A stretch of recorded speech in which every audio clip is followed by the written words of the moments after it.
Hello student, education tips में biology के chapter संख्या 2 की बात कर रहे थे जिसका नाम था मानव जनन। तो आज देखते हैं कौन कौन से क्वेश्चन इंपॉर्टेंट है। जिसमें पहला क्वेश्चन है कि मानव में निषेचन से लेकर प्रसव तक औसत समय लगता है। मानव में निषेचन से लेकर प्रसव तक औसत समय लगता है तो कितना लगता भाई? 9 महीने और 7 दिन का। कितने दिन का?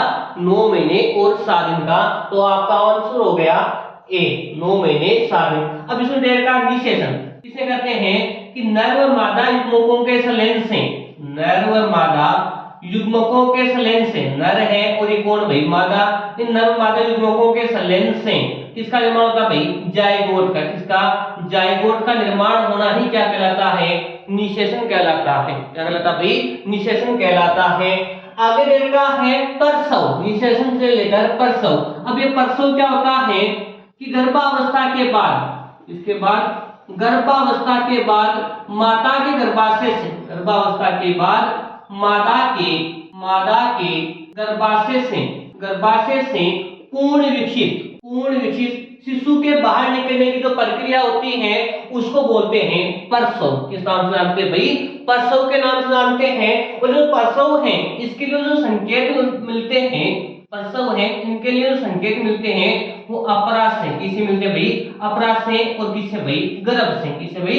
अपरा से। और किसे मिलते हैं भाई? गर्भ से। तो पहला क्वेश्चन था मानव में निषेचन से लेकर प्रसव तक औसत समय लगता है तो 9 महीने और 7 दिन का लगता है। अब इसमें आपने मैंने बता दिया निषेचन क्या होता है, इसके अलावा प्रसव क्या होता है।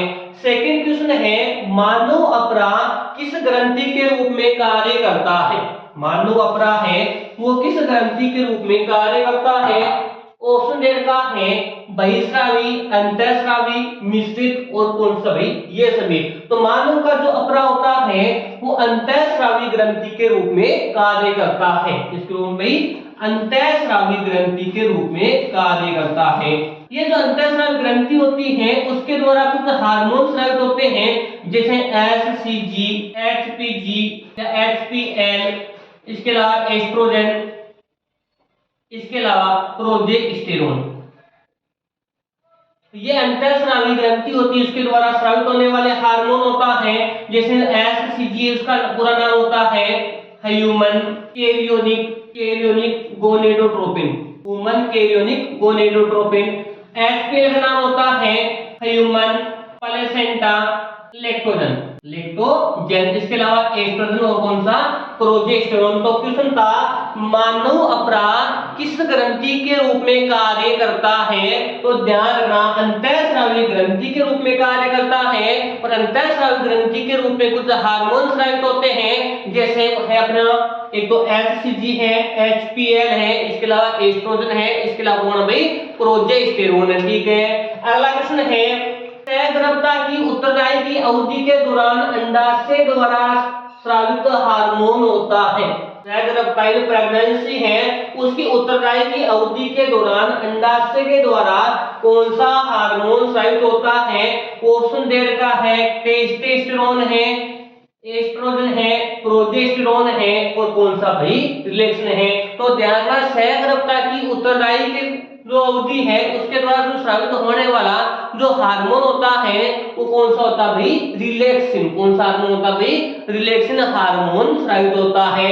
अगला है सहगर्भता के किस माह में सर्वप्रथम भ्रूण का हृदय निर्मित होकर धड़कने लगता है? क्वेश्चन है सहगर्भता के किस माह में सर्वप्रथम भ्रूण का हृदय निर्मित होकर धड़कना शुरू होता है?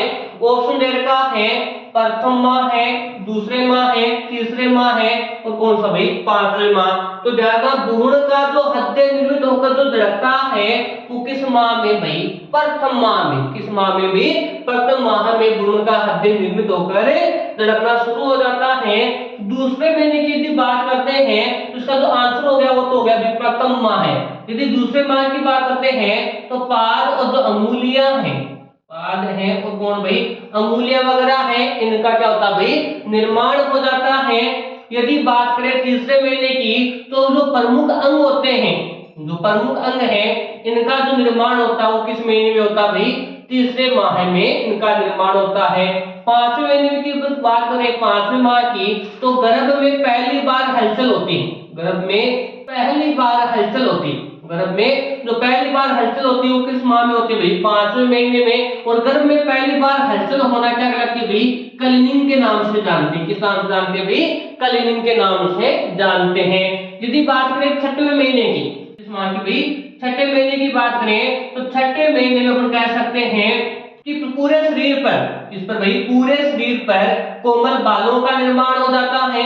आंखों की बरौनियां, आंखों की बरौनियां हैं, इसके अलावा जो पलकें वगैरह हैं वो अलग अलग हो जाती है। किस महीने में भाई? छठवें महीने में। इसके अलावा बात करते हैं नौवें महीने में, तो नौवें महीने में अपन बात करते हैं तो अपन कह सकते हैं गर्भ है वो पूर्ण रूप से क्या होता है भाई? विकसित हो जाता है, या अपन कह सकते हैं बच्चे को या शिशु को जन्म देने के लिए क्या हो जाता है भाई? तैयार हो जाता है। तो ये भाई कृष्ण का कौन सा? चौथा। तो गर्भ के सहगर्भता के किस माह में सर्वप्रथम भ्रूण का हृदय निर्मित होकर धड़कना शुरू हो जाता है? तो ध्यान रखना, प्रथम माह में। किसमें? प्रथम माह में। दूसरे महीने में क्या होता है? तीसरे में क्या होता है? चौथे, पांचवें में क्या होता है? छठवें में क्या होता है? और नौवें में क्या होता है? तो ये भाई चार क्वेश्चन थे, चारों ही समझ में आ गए होंगे।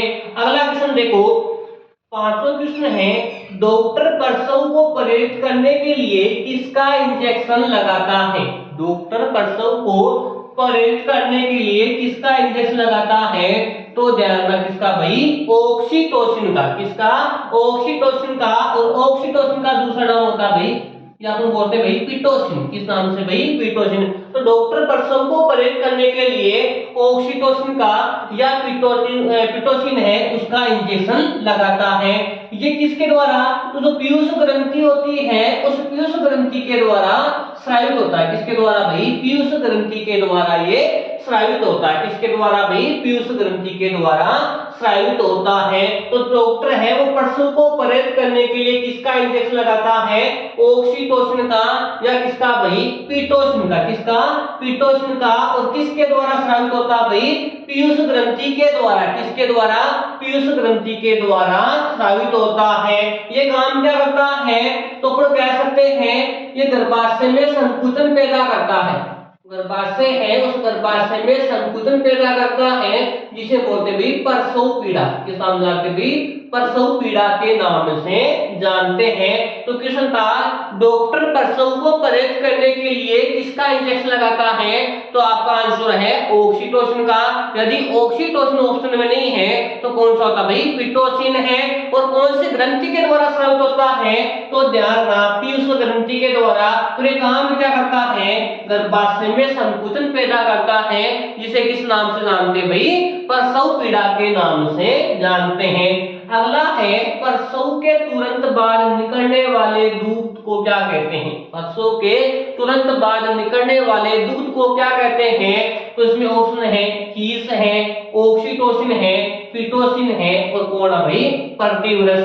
तो आपको ध्यान रखना कि प्रसव के तुरंत बाद निकलने वाले दूध को क्या बोलते हैं? खीस के नाम से। किस नाम से?